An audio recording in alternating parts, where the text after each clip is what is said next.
Have you been wanting to invest money in the stock market but don't have any clue about who you should take advice from? Then stay tuned because this video is for you.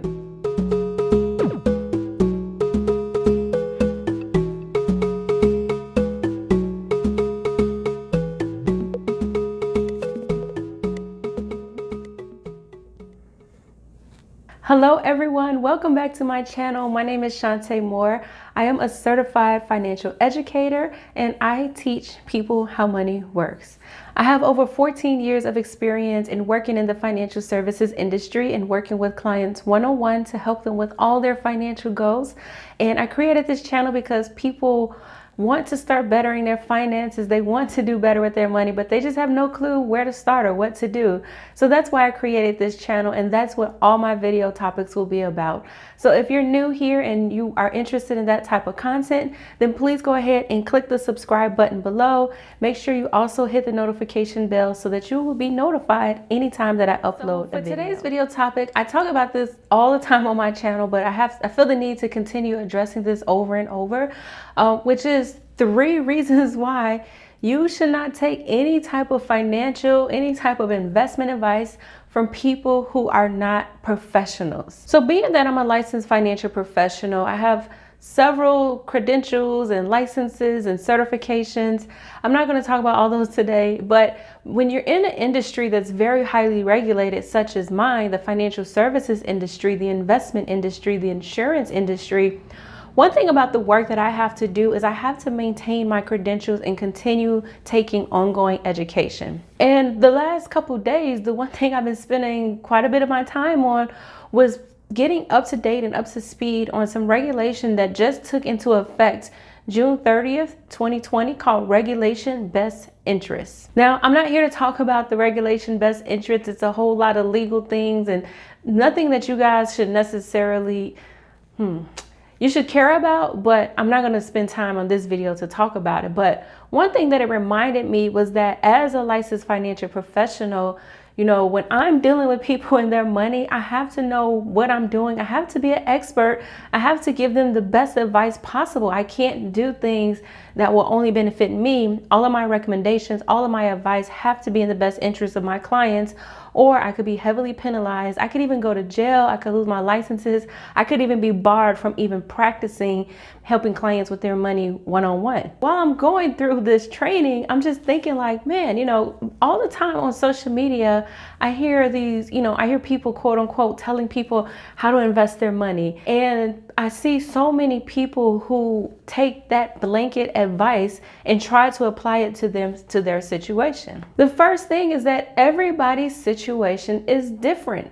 So just because a situation or an investment, whatever, people, first of all, people have very different definitions of what an investment even is.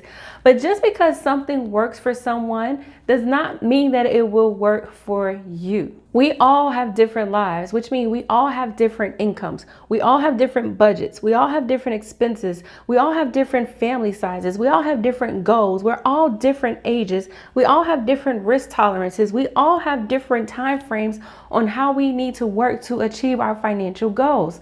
So unless somebody sits down with you one-on-one to understand all those variables and many more, you should not be taking any type of advice from someone who has no clue about you and trying to implement what they say that you should do just because it might work for them. Which leads me to reason number 2. Is because there are plenty of free resources available. I tell my clients all the time, the first step in getting your finances in order is getting a proper education. So one thing that I do is I spend a lot of time educating my clients. First of all, I'm listening to them. I'm understanding their situation.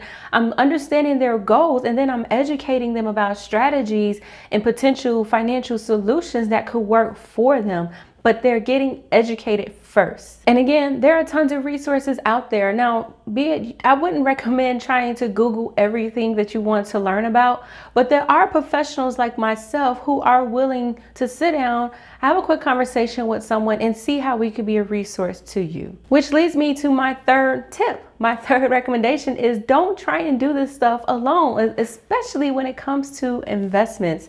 I can't tell you how many times I meet people and they say, oh, Shantae, I opened up this investment account and I put $500 in it because, my next door neighbor said I should do it. And then all of a sudden I lost all $500 and it's completely gone. Well, that might have happened because you're not getting any type of professional guidance. Again, just because some type of investment or strategy works for someone else does not mean that it'll work for yourself. And I tell people all the time, like, you want to be wise enough to know that you don't have all the answers. When I get sick, I go to a doctor. When I need to get help with dealing with the courts and legal system, I have a lawyer. When I'm trying to get fit and better my health and fitness, I go to a healthcare professionals and fitness instructors and certified trainers.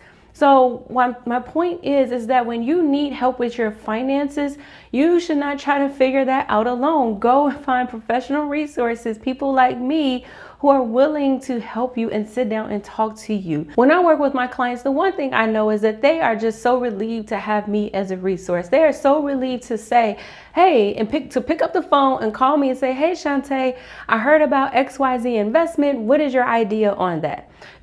Or I have an extra $5,000 and I want to invest my money. What do you think I should do with that? A lot of people don't have that resource, or they don't look for those type of resources. Again, they just try to go online and Google something and cross their fingers and hope that it'll all work out. So again, you don't have to do this all alone. So I just want to end the video with saying that let's be wise, let's be strategic about our funds. The one thing that I've learned through this pandemic is that we cannot make bad decisions because outside forces can greatly impact our finances.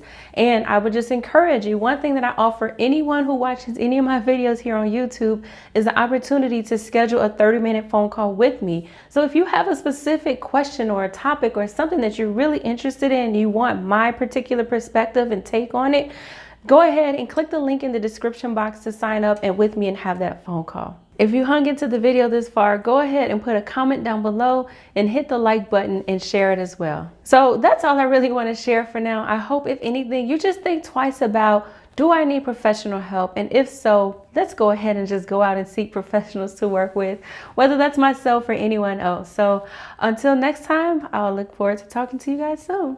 Bye now.